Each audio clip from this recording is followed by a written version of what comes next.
Any questions so far? Or, good. All right. I'm going kind of fast just because of all the technical difficulties that we had, but feel free to ask more questions later as well.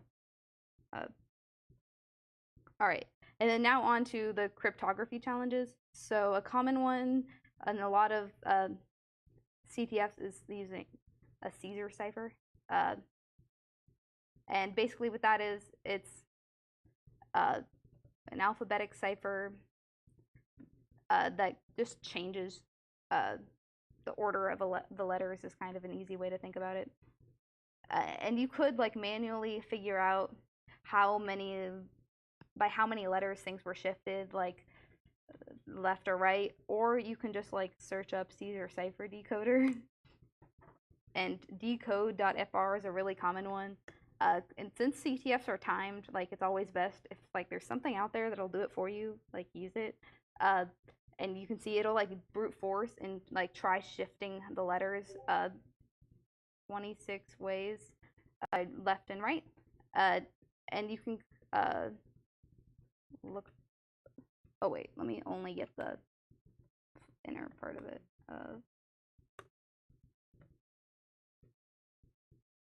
And it's not gonna work for this one because it doesn't like me. Wait, I think this might be the of that. Oh man, is this the one you have to do manually? I think we might have got the one that you have to do manually. I hope we didn't do that.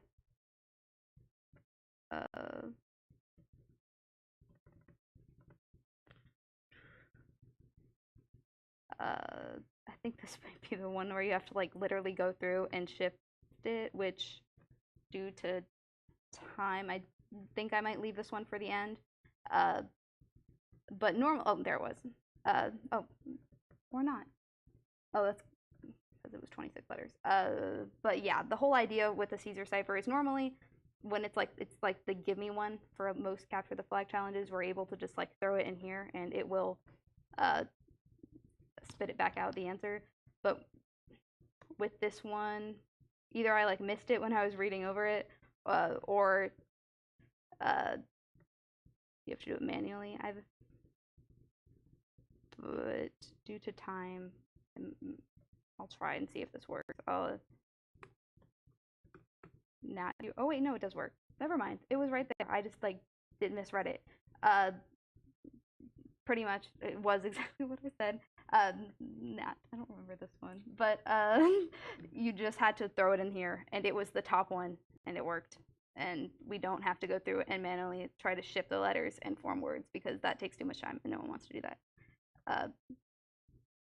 Yeah. But the other like give me challenges that you might find are using something base 64, which is a type of encoding. And pretty much there's again tools online that allow you to do it for you, so you don't have to go like run base 64 in the terminal, although you could. But you could also use CyberChef, because if you're not familiar with CyberChef, it can do a lot. It can kind of see up here, it can like go to and from base 64, to and from hex, URL decode. It has a bazillion different types of encodings and decodings. So it's definitely a handy tool if you're looking to get more into this, since it has it all in one place. So like if it put something in base 64 and then also encoded it in base 32, then you could just stack all of those like on top of here. You can drag and drop, and it will apply it to the input. But for this one, you kind of know base 64. Normally they'll like put 2 equal signs at the end, and that's usually the giveaway that it's base 64. Since it has to be a multiple of 8, they use equal signs for padding. But also, I know it's base 64 just from practice. And I think it might also say in the hints as well, or not. But yeah, that is one of the other like common give me challenges for these. And as it said, you just kind of like put Pico CTF and like wrap it in the brackets with whatever comes out from putting it through CyberChef. But if you like don't want to use CyberChef for some reason, I believe it has base 64. It's also a command line tool, and you can do -D for decode,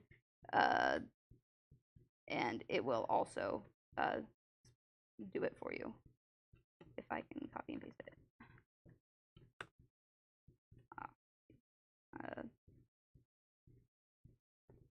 But I would definitely recommend CyberChef because yeah, I think it's messing up reading it because it doesn't like me. There, okay, yeah, thank you, Nat. But you see it works, but there is not a new line there for some reason. But it's right there.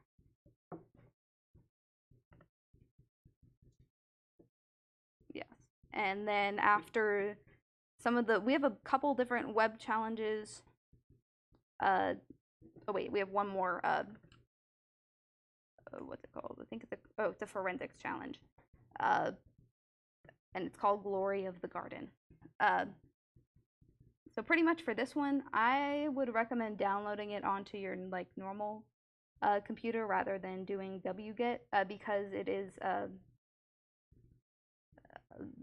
an image file that we're gonna open in a hex editor, and like you can use a hex editor in your command line. It's just I think it's kind of small personally, so I just like searching up an online hex editor and opening the file,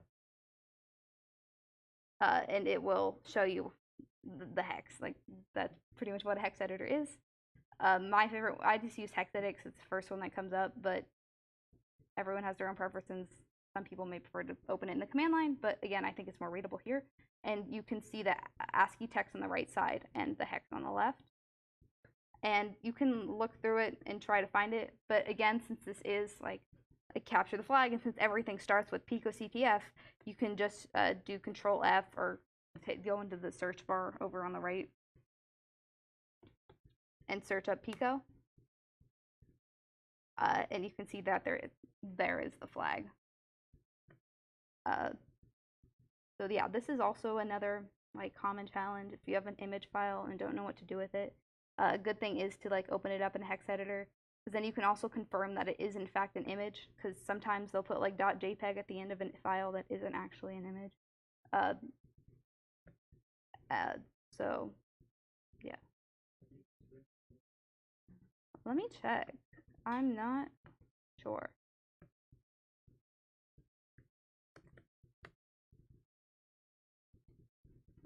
So then using grep again for Pico, and you also can do it that way.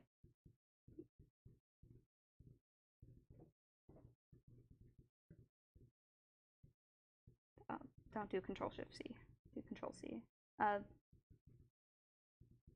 any questions about that one? Because I know that one's a little bit more complicated.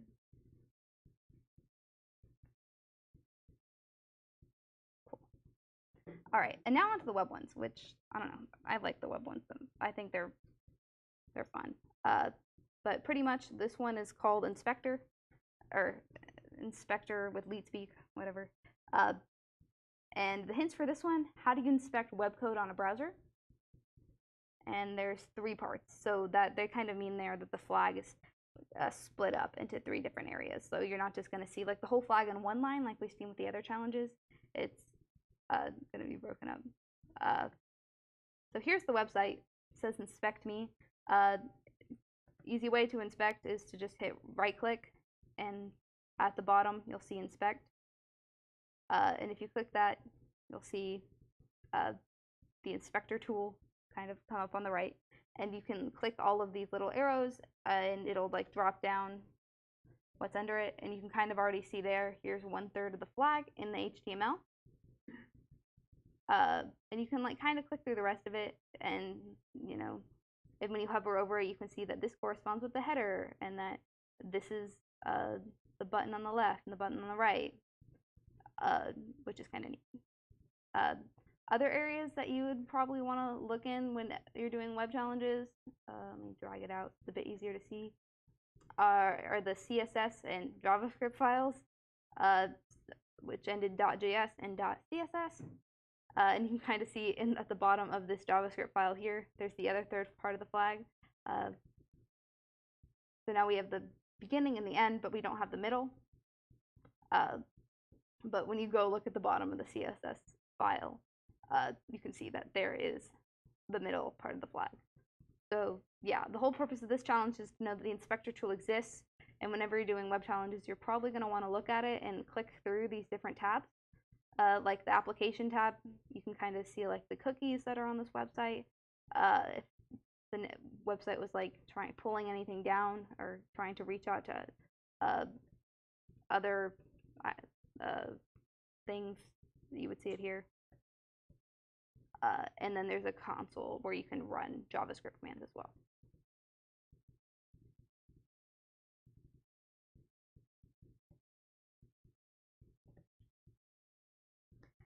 And then the next one is called Where Are the Robots?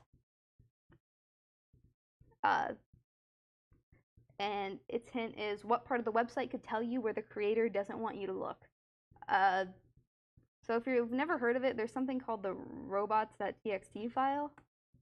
And pretty much it tells search engine crawlers which URLs it's allowed to like go to, as it says here, to avoid overloading your site with requests.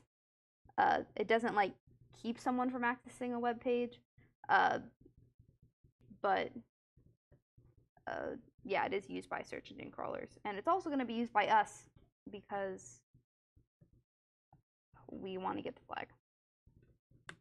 So if you just add /robots.txt to the end of the URL, you can see here it says user agent star, which means it can come from any sort of user agent, it doesn't matter, and disallow 477ce.html. And yours may be different, but you're going to want to go to whatever it says next to the disallow and put that at the end of the URL where the robots.txt was. And then when you go to it, you'll get the flag. This is also a common CTF challenge. So if you see anything with robots in the title and it has low points and it's under the web section, you know right away I should go check out robots.txt so that you can get those easy points.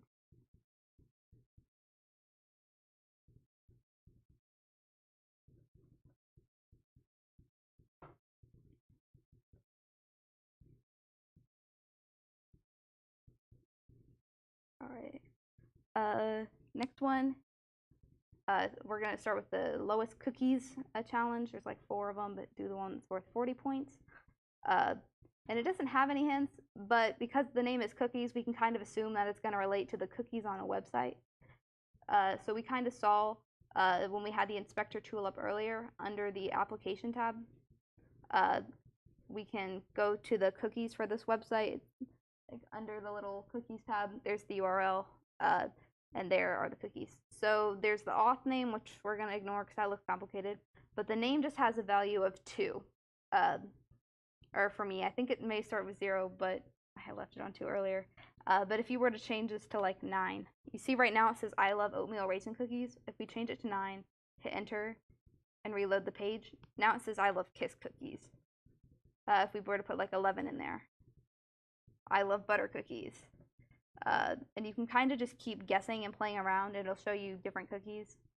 It would probably make more sense to like write a script to do this for you, but I happen to know what the number is, so I'm not going to. But you would just like test it around until it like shows you the flag. And then as you can see, whenever I put 18 into that value, now it says the Pico CTF telling me that 18 will give me the flag. But another handy thing to have, I kind of have a browser extension as well, so I can edit it just because I think it's faster, and for me personally. You can also always use the browser tools, but you can also here just like have a browser extension where you can save it and test it there as well. So yeah, that is this cookies challenge, just knowing that cookies exist. A lot of times, another way you may see this in CTF challenges is they'll want you to change it to like, maybe it'll have something named like a cookie name like admin, and it'll say the admin is false. So you would change it instead to be true, and if it's like misconfigured, then that will like give you access to things that you shouldn't have access to. And sometimes changing, like if it's a numerical value, changing it to 1 will give you access to like the admin account. If it instead says like user and it said you were user 200, then another common thing is to change it to user 1, and that's the first user, which may be considered the admin user. And again, if there's some misconfiguration things going on, that would also be a easy way to get access to the flag, and that you,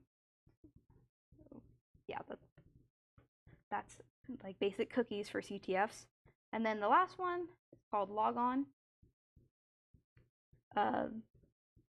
And the hint is, it doesn't seem to check anyone's password except for Joe's. So it is there because it did not, I need to clear my cookies. All right. Wait, did I click the wrong link? Where's the login page? Okay, there we go. All right. So pretty much it says that Joe like has a password. So if I were to try like Joe password, it actually worked. I think it needed to be Joe uppercase. Okay, yeah. If you do Joe uppercase, it'll get mad at you. But if you do Joe lowercase and just do like anything, like 1, 2, 3, 4, 5, then you'll just like log in. Since as it said, it doesn't check anybody's password except for Joe with a capital J. But we still don't have the flag. So first thing, as to check that's like a gimme is to go see like the cookies. And right now we can see our username is Joe, and the password I put in was 1, 2, 3, 4, 5. But admin is set to false. So let's try setting it to true because we want to be admin and get the flag. And when you do that, you get the flag. So as I said earlier, yeah, changing your cookie value to like true or false or a different number is definitely a common thing amongst CTF. But those are all the basic ones. For like the next 15 minutes or so, we have more in the other assignment. I forget exactly what it's called. For the overachievers, you feel free to like try some of those with what we've talked about. They are a little bit more challenging than these ones, but you should definitely try your hand at it. And if you were like this, or you like want to learn more about this, since we did like stick to the easier ones today, some of we have, or Nat compiled a list of resources at this URL. And it's basically if you've never heard of Try a Hack Me, it's a free like cybersecurity related site where you can try a bunch of their challenges. So if I go to it right now, they have all different types. They have CTF related challenges. They have Linux related labs. In December, they do an Advent of Cyber. So for 25 days, they'll publish a new challenge. Like if you go at last year's, they did things covering forensics, covering SQL, binwalk, and tons of different things. And it's like a lot of fun, and it introduces you to a bunch of stuff. And if you get stuck, there's tons of walkthroughs for Try Hack Me and for Pico CTF. Whenever you're doing these sort of challenges and you get stuck, always just like search it up. Like there's no shame in that. Someone has solved it and they can explain it really well, and you can use that knowledge to better yourself and do better the next time, which is always great. And so yeah, when it comes to stuff you should know, definitely the Linux command line. Some common tools are like Nmap, Hydra, which is for like brute forcing hashes or brute forcing passwords online. The one for brute forcing hashes would be like Hashcat or John the Ripper. Burp Suite, which is commonly used when you're trying to test out different web applications, since it can intercept a web request. And Metasploit, which just has a bunch of all-around like use when it comes to exploiting systems. And then it also has more challenges you can do besides the one on Pico CTF that are more like boot to root. So basically what that means is it usually has some sort of website that you exploit. Like maybe it has like bad passwords, so you're able to just log in with admin and like get yourself a reverse shell and privilege escalate all the way up to root, and it will walk you through that. And then other websites are like Hack the Box, Portswigger, and Pwn.college. which is also a really good one because I think it's Arizona University professors made this one, and they have also a whole bunch of different challenges. They are related to reverse engineering, web security, cryptography, assembly. You can read like a whole bunch of different things that you can also check out. But yeah, we'll probably also share the slides after the meeting if you would like to see those. But yeah, for the rest of the time, please like try out the other challenges we have. And thank you all for coming.